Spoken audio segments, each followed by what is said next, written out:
Il y a des chanceux qui gagnent à la 649, mais il y a des gens encore plus chanceux qui gagnent des voyages au Guatemala, qui viennent rider avec Motorcycle Adventure Guatemala. Philippe Labonville est un de ces chanceux-là.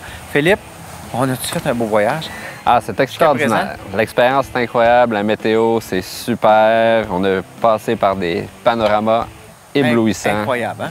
Comment que ça s'est passé? Tu es allé faire la classique du printemps du Forum Ride Aventure et David avait offert très gentiment 2 voyages. L'autre personne n'est pas encore venue faire le voyage. Mais toi, tu as gagné ça à la fin de ta journée d'enduro.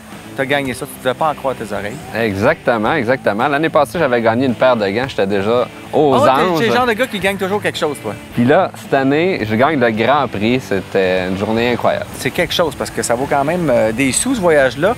Mais c'est l'expérience. Est-ce que c'était ton premier voyage de moto comme ça? Oui, c'est mon premier voyage hors Québec de moto qui m'a permis de découvrir une culture incroyable, des paysages, des routes fantastiques. On est passé par toutes sortes de paysages, c'était merveilleux. Toi, tu es policier motard dans ta vie au Québec. J'aimerais ça savoir si tu as pu dénombrer le nombre d'infractions au Code de la sécurité routière que tu as vu ici. Et ça serait difficile de dénombrer. Juste en sortant de l'aéroport pour se rendre à la compagnie, à l'hôtel, c'était totalement ahurissant. Les motos qui passent entre les véhicules se faufiler, à plusieurs sur la moto, même des bébés dans les bras de la maman en arrière, une petite fille en avant, pas de casque. Moi, j'aime bien le casque sur le coude. Oui, le casque sur le coude. L'important, c'est de l'avoir ici. Tout est réglementé, mais personne ne s'en occupe. Donc, il ne faut pas trop s'en faire avec ça. J'ai laissé mes principes de côté et je fais de la moto de façon sécuritaire au Guatemala. Est-ce que tu le conseillerais à tes amis de venir faire ça? Ah, absolument. Tout le monde que je connais, avec qui je fais du double usage, pourrait faire cette expérience-là. Puis quelqu'un qui a les bases de moto avec une connaissance un peu de la gravelle, comment ça se passe, c'est un voyage absolument incroyable, dépaysant, la culture, les paysages, les routes. Ça fait changement du Québec. C'est merveilleux. Ça fait changement. C'est beau rouler au Québec, mais aller dans un autre pays, c'est une autre expérience.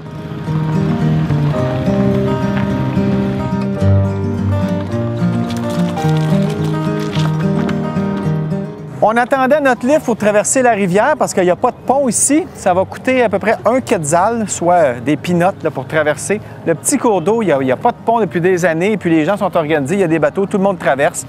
Et c'est vraiment pas long. Mais il faut mettre 5 motos sur la petite barque qui est là. On va voir ça.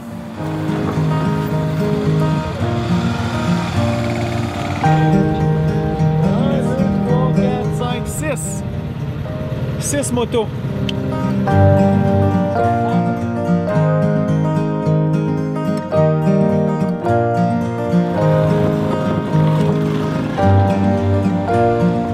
Avec nous sur le groupe, on a un gars pour qui les barrières, ça n'existe pas.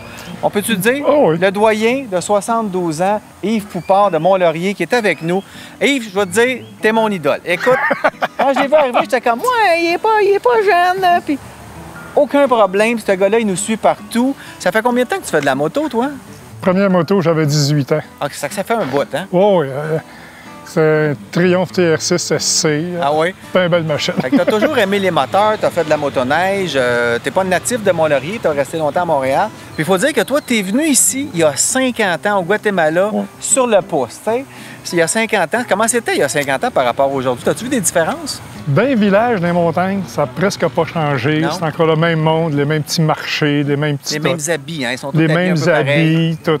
Quand tu descends où c'est plus touristique, là, ça paraît qu'ils ont développé le tourisme, qu'ils ont les hôtels plus luxueux.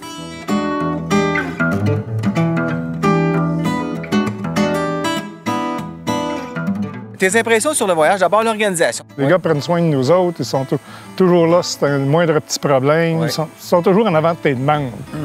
Tu as même eu la moto que tu voulais avoir à peu près la même moto que chez vous, puis ça a donné qu'il y en avait une. Oui, il y a quelques petites différences. La mienne est injection, là, est à carburateur. Fait que dans les hautes montagnes, ça rote un peu plus, mais il s'agit juste de s'habituer, puis ça roule très, très bien. Qu'est-ce qui t'a le plus surpris sur la route? Y a-t-il des choses qui t'ont marqué dans le voyage? Oui, la route.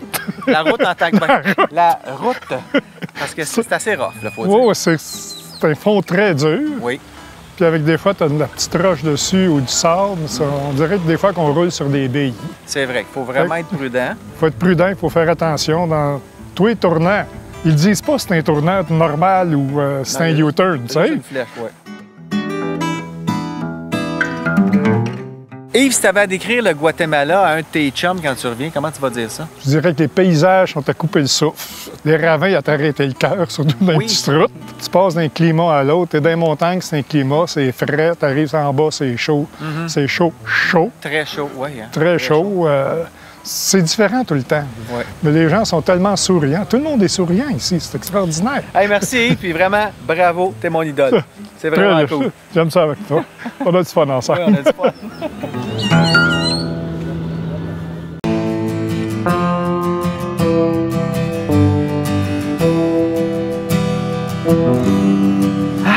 Ce matin, on est à Ischobel, dans le département du Petén. On est arrêté déjeuner ici parce que David et son partenaire Evan connaissent une petite place où on peut avoir un déjeuner à la nord-américaine, soit des œufs, du bacon, des toasts. Au Guatemala, il n'y a pas souvent ça pour déjeuner. C'est plutôt des beans, des choses comme ça. Donc, ils ont trouvé cette petite place-là où ils amènent leur groupe de touristes motocyclistes. Hier, on est allé visiter les ruines de Tikal, qui est un des plus gros sites Maya. C'est magnifique. Et on a laissé les motos à l'hôtel. On a pris un petit bus. On a fait 1 heure de bus pour se rendre aux ruines. On avait notre guide privé avec nous. Et tout ça, c'est inclus dans le tour de Motorcycle Adventure Guatemala. Alors, ça te permet de découvrir les ruines sans avoir tout ton équipement de moto. Ça donne une journée de break aussi de la moto parce que ça faisait déjà 5-6 jours qu'on roulait.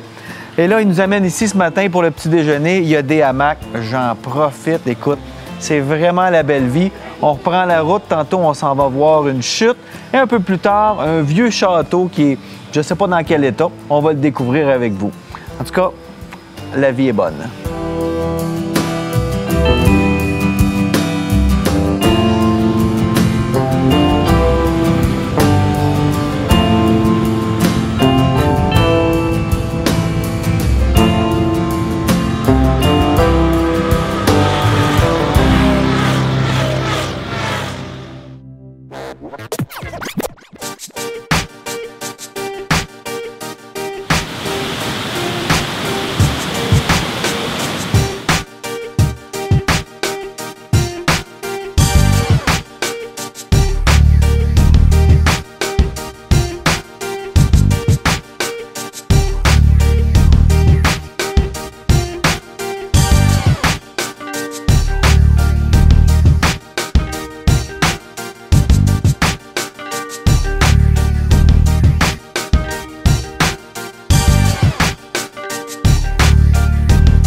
La route qu'on emprunte est super belle, mais le pont qu'il y avait il y a une douzaine d'années est tombé lors d'une tempête. On le voit encore, il est là-bas derrière moi.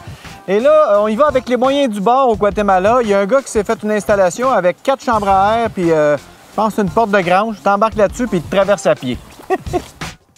Ça fait changement du pont Champlain. Freine. OK. Faut que je tienne le frein parce que sinon, ça marche pas. En tout cas, c'est la première fois que je fais ça, moi.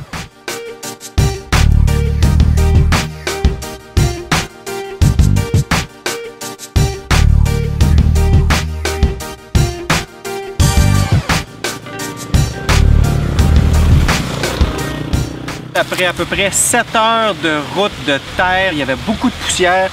Mon ensemble est complètement rempli de poussière et il n'y a pas de machine à laver ici. Alors, j'y vais avec les moyens du bord, la rivière.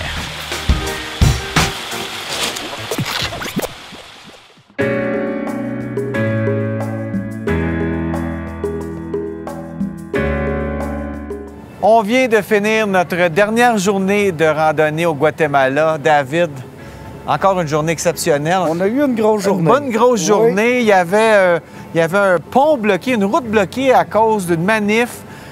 David et son partenaire, ils ont trouvé un autre petit chemin. Ça a presque été une belle surprise pour moi parce que c'était pas prévu. On s'est ramassé dans une petite vallée avec de la route assez difficile. Chapeau, les gars. C'est vraiment quelque chose d'extraordinaire que vous avez ici. de belle organisation au niveau du guidage aussi. Vous n'êtes jamais perdu, vous, au Guatemala. Ça fait quand même un bout de temps que vous êtes ici. Ça ne m'a jamais semblé perdu. Non, on se dit toujours, tant qu'on a du gaz, on n'est pas perdu. Aujourd'hui, quand on évitait la manifestation, on savait pas trop où qu'on était, mais on savait où qu'on s'en allait, puis on a débouché au bon endroit. Puis Ouais. ça retardait un petit peu notre journée, on arrive plus tard, mais comme tu dis, ça nous a fait découvrir des beaux endroits.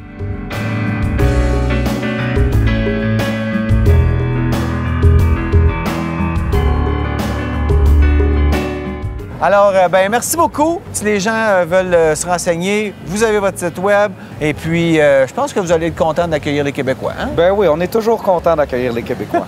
On a une bonne réputation. Ben oui.